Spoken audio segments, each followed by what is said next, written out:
창세기 22장 1절 보겠습니다. 1절. 창세기 22장 1절.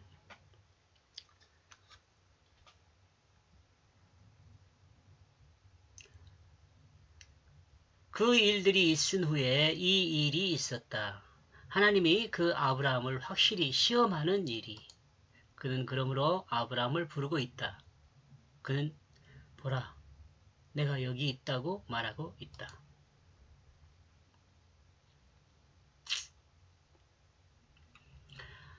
아비멜레그 종들이 아브라함의 우물을 늑탈한 일이 있었습니다. 비골이죠, 비골.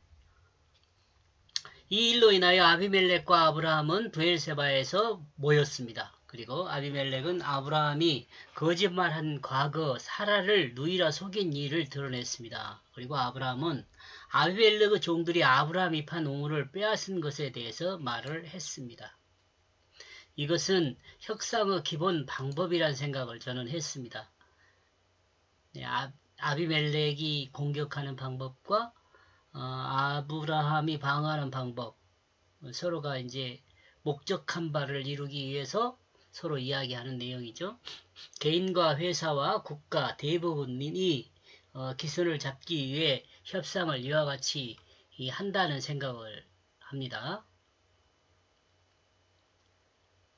그리고 우물의 일은 사라의 종 하갈이 아브라함의 집에서 나가 브엘세바에 머무르면서 시작된 일이었습니다. 설명 다 했으니까 이해하죠. 브엘세바에 아브라함은 우물을 팠습니다. 그리고 하갈은 그 우물을 잘 알고 있었다고 볼 수 있습니다. 하갈은 그 우물을 늘 사용했던 우물 중에 하나였기 때문입니다. 그러므로 하갈은 집을 이제 아브라함의 집을 이제 사라가 쫓아내라 그러니까 아브라함의 집으로부터 나가면서 그 브엘세바를 생각하고 집을 나갔을 것 같아요. 그러나 두려움에 그 우물을 찾지 못하였습니다. 이건 이제 우리가 앞에서 설명했던 것과 같이 두려움에서도 있을 수 있고, 또 한 가지 아비멜렉의 종들이 그 우물을 찾지 못하게 숨겼을 수도 있다는 겁니다. 이제 숨겼다는 것은 뭘 덮어놓던가 아니면 변형을 시켰던가 그랬을 수 있죠. 그러나 하갈은 하나님의 인도와 도움으로 그 우물을 찾게 되었습니다. 그러므로 브엘세바 우물에서 물을 마시고 기력을 회복하게 되었죠. 이와 같은 모습을 본 비골은 이 내용을 아비멜렉에게 말을 했습니다. 직접 비골 자신이 처리하지 못한 이유는 아브라함에게 하나님이 함께하는 것을 알고 있기 때문에 그렇습니다. 또한 아브라함을 보호해야 한다는 것을 아비멜렉에게 또 명령으로 했잖아요. 그 사라와의 일이 있은 후에.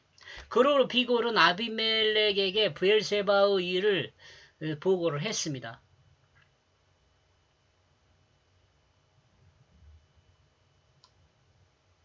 이거 지워야겠네요. 이 소식을 들은 아비멜렉은 브엘세바로 오게 되었습니다. 그리고 이와 같은 사건의 중심에 있는 하갈도 이 내용을 아브라함에게 이야기를 했을 것으로 보입니다. 그러므로 아브라함도 브엘세바로 왔습니다. 모든 상황을 알지 못한 아비멜렉이 아브라함을 만나게 됩니다. 이에 대해 아브라함은 아비멜렉을 책망합니다. 그러나 아비멜렉은 자신이 모르는 일이라고 변명하죠. 아브라함도 이야기를 안 했으니까 나는 모르는 일이다 라고 변명을 합니다. 이에 대해 아브라함은 양과 소를 취하여 아비멜렉에게 주고 두 사람은 서로 언약을 세웁니다. 그것이 창세기 이제 21장일 것 같은데 21장 여기 22장인데 일단 한번 봐봅시다. 즉 우물과 주변 지역에 대한 거래를 한 것으로 보입니다. 21장으로 아무리 생각해봐도 아브라함이 브엘세바에서 아비멜렉에 맹세를 하고 언약을 맺은 일입니다. 이것이요. 그리고 이 언약은 그의 아들 이스마엘의 삶의 터전을 준비해 준 것으로 볼 수 있습니다. 심지어 아브라함은 블레셋에 머무르면서 이스마엘이 브엘세바에서 잘 적응하고 있는지까지 확인하지 않았나 이렇게 추측해 볼 수 있습니다. 아브라함의 아버지 데라가 하란에서 아브라함을 살핀 것과 같은 것으로 좀 이해해 볼 수도 있죠. 이것은 아버지 마음이란 생각입니다. 아버지들은 다 그렇겠죠. 저만 그런 게 아니고 여러분들도 그럴 겁니다. 아마 아버지가 아들을 이렇게 밖으로 출가시킨 다음에 아들이 어떻게 살까 걱정이 되죠. 그래서 좀 지켜보는 거. 아마 아브라함도 어딥니까? 블레셋에서 머무르면서 아마 살폈지 않을까 이렇게 봅니다. 좋은 아버지는 그의 삶을 통해서 좋은 그 하나님을 보여준다는 생각을 합니다. 나와 여러분 그러니까 좋은 아버지가 돼야 돼요. 그래야지가 우리가 하나님 아버지를 말할 때 자신 있게 말할 수 있어요. 아버지의 모습을 좋지 않은 아버지의 모습을 보여주면서 하나님을 아버지라고 이렇게 소개하면 다른 자녀들이나 이런 사람들이 어떻게 느끼겠어요. 그러니까 좋은 아버지상이 늘 돼야 돼요. 모두가 좋은 아버지가 되었으면 좋겠습니다. 그랄은 되새김이라는 의미가 있습니다. 아브라함은 그랄에서 자신의 모든 삶을 뒤돌아볼 수 있는 기회를 가졌습니다. 그렇죠. 그 갈대아 우르를 떠날 때부터 하란이 또 이 애국까지 다 이렇게 한번 돌아볼 수 있는 기회가 있었어요. 그래서 심지어는 그 아비멜렉에게 그 갈대아 우르를 떠날 때 사라와 했던 그 약속이라든가 그때 어떤 방황했던 일들까지 이렇게 설명을 하잖아요. 그러므로 창세기 20장은 아브라함의 삶을 다시 정리한 내용으로 봐도 문제가 없다고 봅니다. 아브라함은 갈대아 우르를 떠날 때부터 소돔과 고모라에 임한 재앙까지 시간을 그랄에서 되새겼다라고 생각해 볼 수 있습니다. 이와 같은 일이 있은 후 하나님이 아브라함을 시험하는 일이 있습니다. 이제 본문요.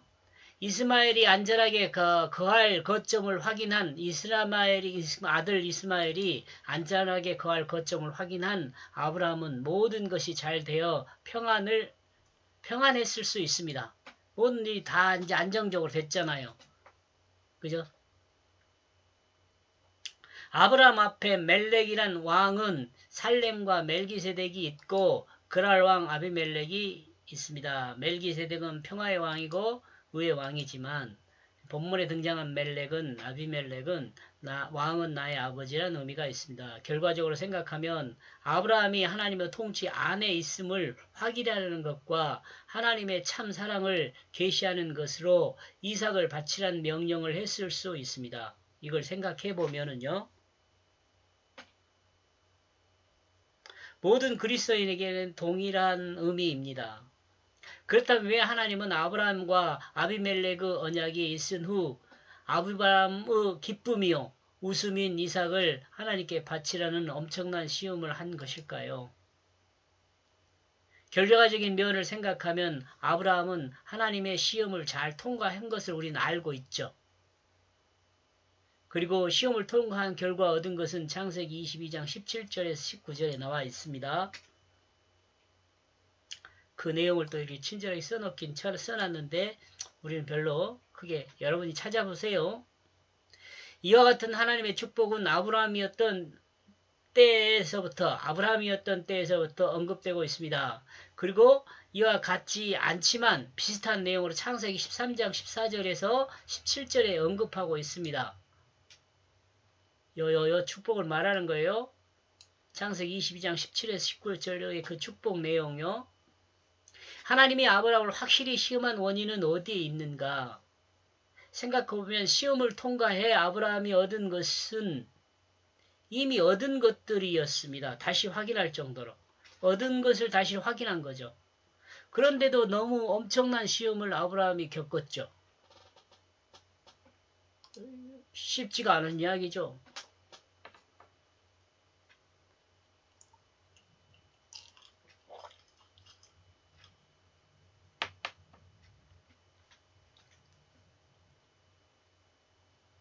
이삭이 태어난 것은 하나님의 약속의 능력에 기인합니다. 하나님께서 아브라함에게 약속하셨고 그 약속을 따라 정한 때에 이삭은 태어났습니다. 이삭의 이름 웃음입니다. 기쁨이죠.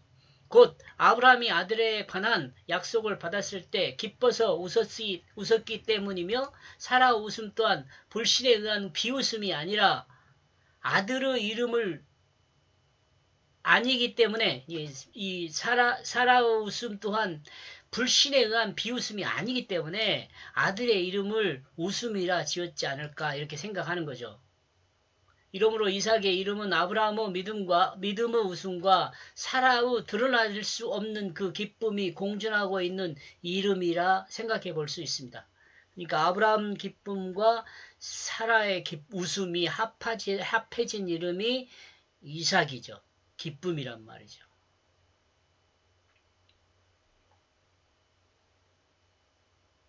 하나님은 사라에게 밖으로 기뻐하는 기쁨을 주셨습니다.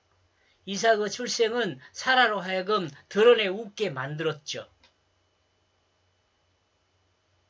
모든 기쁨과 즐거움이 다 있는 아브라함에게 지금 현재요. 하나님은 아브라함을 무엇 때문에 시험하는 것일까요? 모든 것이 다 있는데 왜 시험을 할까요? 여기까지 보겠습니다.